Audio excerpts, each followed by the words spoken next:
Tuesday evening.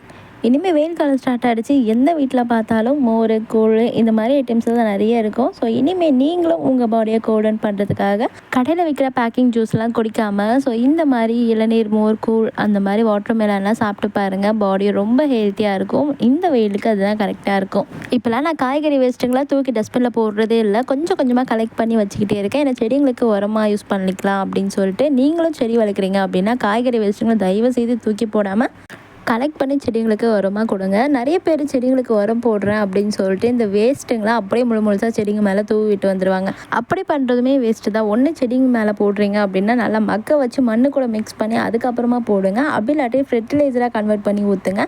இந்த மாதிரி பண்ணுறதுனால வெயில் டைமில் செடிகள் வாடி போகாமல் நல்லா துளிர்த்து நிற்கும். ஸோ கண்டிப்பாக இந்த மெத்தட் ட்ரை பண்ணி பாருங்கள். நான் டின்னருக்கு இன்றைக்கி இட்லி, அதுக்கப்புறம் வெஜிடபிள் குருமா தான் ப்ரிப்பேர் பண்ணியிருந்தேன். ஸோ இந்த ரெசிபி அதுவும் நம்மளோட சேனலில் போஸ்ட் பண்ணியிருக்க வேண்டியவங்க செக் பண்ணி பார்த்துக்கோங்க.